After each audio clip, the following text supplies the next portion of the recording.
When refurbishing an older locomotive, one of the most effective additions is flush glazing, and that's the next job on my late 80s Hornby Class 37, which will be a big improvement on the factory fitted windows, even with my respray. For this, I'll be using some South Eastern Finecast Flush-glaze windows, specially designed for my particular model. These are available for a range of locos, so check out your local model shop, or you can order them online like I did. The windows are vacuum formed from clear plastic, and in my pack I've actually got enough for 3 locos, each sheet including a full set, front ones for both cabs, and all the side windows for the engine room and doors, plus a few spares. The other cab windows incorporate the glazing bars, rather than having separately moulded quarter lights, so we are going to have to do a bit of work on the body in order to get them to fit. We'll also have to paint them to match the rail blue of my respray, which is easiest done before installation. With straight edges, masking is simple enough, but it's quite hard to see the edges against my cutting mat. Slipping under a sheet of black paper will sort that, making it much easier to see the edges of the bars. Being vacuum formed, the moulding isn't 100% crisp, so masking is a little bit approximate. Just make sure they're not too wide, and each one a uniform width. You could of course brush paint them if you'd rather, but even though I'm spraying just a small area, taking the time to set up the masks means I can make some small adjustments to get them right before paint touches plastic. Many glazing sets don't require painting at all, so if you're doing something like a Lima 33, you're saved this task. But with painting, you do get a finer line, which we can check with a ruler, making sure each end is the same, and they're all consistent with each other. But perhaps the best way to check is by eye. If they all look the same now, they'll all look the same when they're painted. And masking off the other windows, that's what we come to now, starting with a coat of primer. I've actually prepared 2 sets, as I've got another Hornby 37 due to receive a refurbishment, so they'll be there when I'm ready for them. And both taped to a piece of card so they don't blow about. I'm giving them a coat of primer from a regular spray can, making sure I don't overdo the paint thickness, allowing it to creep under the mask. Then when the primer's completely dry, we can apply the top coat, for which I'm using a Railmatch acrylic. And with such a small area to cover, I only need a little bit. That'll go even further when thinned down from my airbrush, and mixed together to a suitable consistency. We can get on with spraying, or almost. While rail blue ought to be standard, it's actually quite tricky to pin down, seeming to vary quite a lot in contemporary photos, and between ready-to-run models, particularly the older ones. So for my respray, I added a bit of extra ultramarine blue, and I'm doing the same here. With such a small area to cover, my match doesn't have to be perfect, and gradually building up thin layers of paint, I can actually tweak the mixture if I want, adding a little more ultramarine or a little more rail blue as necessary. At the moment, I'm not entirely sure what colour my next project is going to be, but I'm spraying my second set of windows rail blue too. I can always keep them masked up and change the colour later. It also means I've got some spares should I mess anything up. Then when everything's completely dry, which doesn't take long for acrylics, we can remove the masking tape, revealing my crisped edge glazing bars, nice and straight, and standard widths across all 4 windows. Any little bits of overspray at the end won't really matter. They'll be covered up when fitted, which we can get on with now, and for that I need to remove the body again, which isn't difficult with the older model. My technique is to use the tip of a scalpel just to lift the edge before inserting bits of old plastic membership card and gently prising the body off the lugs. The first thing you'll notice is the DCC chip, fitted to an 8-pin socket that I added myself. If you want to know how, check out the link above. I've also installed directional lighting, again covered in a separate video, and I just need to unsolder that before getting on with the glazing. It would have been a little bit easier if I'd done the glazing first, but with the wires carefully taped to the inside of the body shell, just to keep them out of the way while we remove the old glazing, it isn't a big problem. The original cab windows are pretty crude, a single clear plastic moulding clipped in behind the frames, which can be popped out with minimal effort. For the video, I'd actually borrowed them back from my unrestored body, where they were glued in place, but even then, still fairly easy to remove. Also in my refurbishment candidate, the original side windows are still there, glued in a little bit more firmly, requiring a bit more robust removal. My previous replacement glazing on the refurbished body shell, proving a little less stubborn. I'd also done the cab windows, which when removed, I just need to make sure there's no remaining glue that will interfere with the fit of the flush glazing, for which we've got one final task before fitting, removing the glazing bars from the body. There are several ways of doing this. You could use fine clippers or rail cutters, but I'm using a scalpel, and rather than cutting straight down on the bar, I'm going in from the side, levering against the other side of the window with the back of the scalpel blade, giving that extra bit of purchase. This leaves only a tiny stub left, which is easy to clean up with the blade. Then on with the other side of the cab, using exactly the same method. Of course, if you are doing the flush glazing as part of a complete refurb, do this before you paint.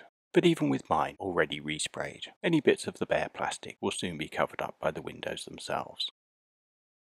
After what seems a lot of preparation, we now come to the fitting, and I'm going to start with the front cab windows, cutting out one set from the glazing sheet with a pair of scissors, quite roughly at first, then gradually refining the trim, leaving about 1mm around the edge of the windows. The border at the bottom can be quite a bit wider, giving us something to hold on to. Even though the 3 windows appear to be a single unit, they are actually much easier to fit individually, and we can carefully cut them apart, making sure they don't ping off the cutting mat, then a test fit before gluing. For this, I'm using a product called Glue and Glaze from the people who make rocket card glue. And like that, our bottle comes with an extra fine nozzle, which we're really going to need for our tiny windows. Of course you could use other sorts of glue, a polystyrene cement or even super glue, but they can be messy, and the last thing we want are fingerprints on our glaze. The slight drawback are the drying times, which can be up to 15 minutes, so by no means an instant fix, but being water-based means we're in much more control, with any mistakes being easy to clean up. And with a bead of glue all the way around our window, we can balance it on a fingertip and press to the inside of the frame, making sure it's fully stuck before leaving to dry. Then on to the next one, exactly the same process as before, but do give it a test fit first, particularly to check the tolerances around the outside. So when we do push it into place, it goes right to the front of the aperture, and really is flush. Then leave to dry before going on to the other side. This does make the process quite time consuming, but it's easy to dislodge one of your previous windows before the glue is properly set. And taking our time means we can clean up as we go, using a cotton bud to clean off any surplus glue that might have crept onto the surface of the window. Then with the front glazing done, we can go onto the cab sides, trimming out the windows from the sheet as before, leaving 1mm around the edge. The fit of the front windows was very good, with no adjustment required, less so for the side ones, which don't push all the way into the frame. The instructions do warn us that we might have to remove some flash, but actually this is a bit more than that, and we need to enlarge the inside of the frame, very carefully removing some of the plastic with our sharp knife. Just make sure it comes from the inside of the frame, rather than removing any of the detail from the outside of the body, and be very careful with the corners. As always, take it slow, removing a little bit at a time, applying only gentle pressure so we don't slip. And with the sides of the windows tapering slightly, we don't have to remove much before we get a snug fit. Before gluing in place, I want to prepare the one for the other side, so they'll both be drying at the same time. The inside moulding of the doors is very close to the back of the windows, so this edge needs to be trimmed much closer than the others, leaving quite a bit less than the usual 1mm frame. But even then, like with the one on the other side, we're going to have to do a bit of sculpting to get it to fit. Once more, angling our blade so we're only removing the plastic from the inside of the frame, just enough so we get a snug fit. And when we're happy with that, we can go on to glue, being particularly careful with the application to the rear edge of the window. Then as before, with our pane balanced on the tip of a finger, we can carefully push it into place behind the frame, making sure the glue stays at the edges and isn't smeared over the surface, keeping our finger behind for as long as it takes for the window to stick, and when they're both in place we can leave them to dry. Next up are the windows for the doors, the tall thin ones on the glazing sheet, which we can snip out exactly the same as before, gradually trimming down until we've got that 1 or 2mm border. In the dry run, that looks like that will fit pretty well, with just a small trim at the top of the window necessary, again taking the plastic from the inside and being careful not to damage the lip of the frame. Then another test, and when we're completely happy with the fit, we can get on with gluing. On the door windows, we can see one issue with the vacuum forming, and rather than crisp edges, we've got a curved, slightly bubbled shape, the narrowness making this even more evident. I'll get on to how we can address this later on in the video, but first let's fit all the windows, and with the ones for both cabs done, we're left with the square ones for the engine room, or rather almost square. And even though the fit looks like it ought to be straightforward, their frames need quite a bit of adjustment too. Remember, it's only the back that needs trimming, for the tapering sides to fit. And with all 4 of those glued in place, that's essentially the glazing done. But as I mentioned earlier, I've got one more trick up my sleeve, and that's to turn those tapering sides to our advantage, and exploit a property of the glue and glaze, which is that it dries crystal clear. According to the instructions, you can make an entire window with it, drawing it out as a film across the opening. I've not tried this, so I can't vouch for how effective it will be, but what I do know is we can use it to fill the gap around the glazing units, bringing the level up to that of the window, wiping away any surplus with a dry brush, just to keep the pane itself as clean as possible. Using the fine nozzle, the trick is to angle it inside the frame, applying the glue with a continuous gentle pressure, getting it right down to the bottom of the gap, even if that requires a couple of strokes, making sure we get right into the corners, expelling any air bubbles as we go, brushing off any excess glue that's crept over the frame, so it doesn't leave a shiny patch on my otherwise satin paintwork.